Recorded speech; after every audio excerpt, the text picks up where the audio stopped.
Hello മക്കളെ, അങ്ങനെ finally നമ്മളുടെ എക്സാമിന് ഇനി ദിവസങ്ങൾ മാത്രമേ ബാക്കിയുള്ളൂ. അപ്പോൾ നിങ്ങൾക്ക് എല്ലാവർക്കും അറിയാം, നിങ്ങളുടെ ഫസ്റ്റ് എക്സാം എന്ന് പറയുന്നത് ഏതാണ്? ഇംഗ്ലീഷാണ്.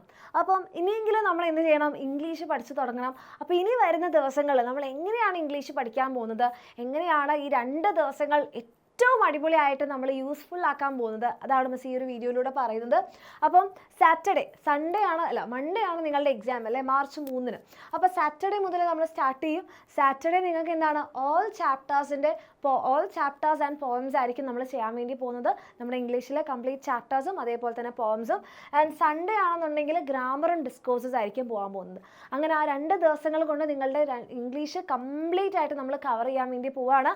അപ്പോൾ എൻ്റെ കുട്ടികളെല്ലാവരും എൻഷുർ ചെയ്യുക, നിങ്ങൾ ഈ 2 ദിവസങ്ങളിലുള്ള ലൈവ് മിസ് ചെയ്യുന്നില്ല എന്നുള്ളത്. അതേപോലെ തന്നെ നിങ്ങളുടെ ഫ്രണ്ട്സും. അപ്പോൾ നമ്മുടെ ഫസ്റ്റ് എക്സാം ആണ്. ആ ഫസ്റ്റ് എക്സാം ഏറ്റവും ഈസി ആയി കഴിഞ്ഞാൽ പിന്നെ നമുക്കൊരു കോൺഫിഡൻസ് വരും അല്ലേ. യെസ്, ഞാൻ പഠിച്ചത് എനിക്ക് നന്നായിട്ട് എഴുതാൻ പറ്റിയിട്ടുണ്ട്. അപ്പോൾ അത് എക്സാം എങ്ങനെയാവും, ക്വസ്റ്റ്യൻ പേപ്പർ എങ്ങനെയാവും നമുക്ക് പ്രഡിക്റ്റ് ചെയ്യാനൊന്നും പറ്റൊന്നുമില്ല. കാരണം നിങ്ങൾക്ക് എല്ലാവർക്കും അറിയാം, പാറ്റേൺ ചേഞ്ചും അല്ലേ എല്ലാം വന്നുകൊണ്ടിരിക്കുകയാണ്. പക്ഷേ നമുക്കൊരു കാര്യം ഉറപ്പിക്കാം, നമ്മുടെ സൈഡ് 100% ക്ലിയർ ആണ്. അതിന് വേണ്ടിയിട്ട് നമുക്ക് എന്ത് ചെയ്യാം, നമ്മൾക്ക് ഏറ്റവും 100% നമ്മളോട് സിൻസിയറിറ്റി കൊടുത്തിട്ട് നമുക്ക് പഠിക്കാൻ പറ്റും.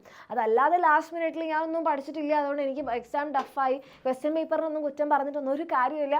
നമ്മൾ ചെയ്യേണ്ടത് എന്താണ്, ഏറ്റവും നന്നായിട്ട് പഠിക്കുക. അതിന് വേണ്ടിയിട്ടുള്ള കാര്യങ്ങൾ നമ്മൾ ഈ ദിവസങ്ങളിൽ ചെയ്യുന്നുണ്ടാകും. അപ്പോൾ അതിൽ നിങ്ങളെല്ലാവരും ഉണ്ടെന്ന് ഉറപ്പ് വരുത്തുക. അടിപൊളിയായിട്ട് തന്നെ പഠിക്കുക. ഇനി നിങ്ങൾക്ക് വേറെ ഏതെങ്കിലും, ചിലപ്പോൾ നിങ്ങൾ ഇംഗ്ലീഷിൽ ഭയങ്കര കോൺഫിഡൻ്റ് ആണ്, നിങ്ങൾക്ക് വേറെ ഏതെങ്കിലും സബ്ജക്ട്സ് ഒക്കെയാണ് നിങ്ങൾക്ക് ബുദ്ധിമുട്ടുന്നുണ്ടെങ്കിൽ, ഫോർ എക്സാമ്പിൾ ഫിസിക്സ് ഉണ്ട്, ബയോളജി ഉണ്ട്, ഇതിനൊക്കെ നമുക്ക് ഒരു ദിവസമൊക്കെയാണ് നിങ്ങൾ ആ സബ്ജക്ട്സിലൊന്നും അത്രത്തോളം കോൺഫിഡൻ്റ് അല്ല എന്ന് നിങ്ങൾക്ക് തോന്നുന്നുണ്ടെങ്കിൽ എന്താ ചെയ്യേണ്ടത്, നമ്മുടെ യൂട്യൂബ് ചാനൽ എടുക്കാം. നമ്മുടെ യൂട്യൂബ് ചാനലിൽ നമ്മൾ ഓരോ സബ്ജക്ട്സിലെയും കംപ്ലീറ്റ് ചാപ്റ്റേഴ്സ് നമുക്ക് ലൈവായിട്ട് പോയിട്ടുണ്ട്. ആ വീഡിയോസ് എടുക്കുക, അത് കാണുക, അത് പഠിക്കുക.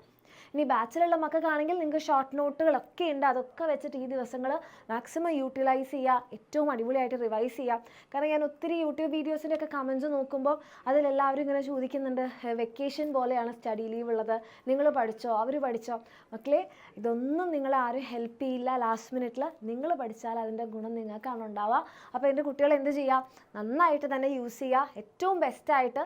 അവസാനം at the end of the day നിങ്ങൾക്ക് എന്ത് സംഭവിച്ചാലും നിങ്ങൾക്ക് നിങ്ങളോട് പറയാൻ പറ്റും, ഇത് എൻ്റെ ഭാഗത്തുനിന്നുള്ള മിസ്റ്റേക്ക് കൊണ്ടല്ല, ഞാൻ കംപ്ലീറ്റ് ആയിട്ട് ചെയ്യേണ്ട കാര്യങ്ങൾ ചെയ്തിട്ടുണ്ടെന്ന്. ഓക്കെ, അപ്പോൾ ആ രീതിയിൽ നമ്മൾ എന്ത് ചെയ്യുന്നു, നന്നായിട്ട് പഠിക്കുന്നു. ഈ ദിവസങ്ങളിലുള്ള ലൈവ് ക്ലാസ്സുകൾ മറക്കാതിരിക്കുക. നമ്മുടെ ഇംഗ്ലീഷ് നമ്മൾ സെറ്റാക്കും. അങ്ങനെ ഏറ്റവും അടിപൊളിയായിട്ട് തന്നെ നമ്മുടെ +2 ഫസ്റ്റ് എക്സാം നമ്മൾ സ്റ്റാർട്ട് ചെയ്യും. അപ്പോൾ ഓൾ ദി വെരി ബെസ്റ്റ്, നന്നായിട്ട് പഠിക്കുക.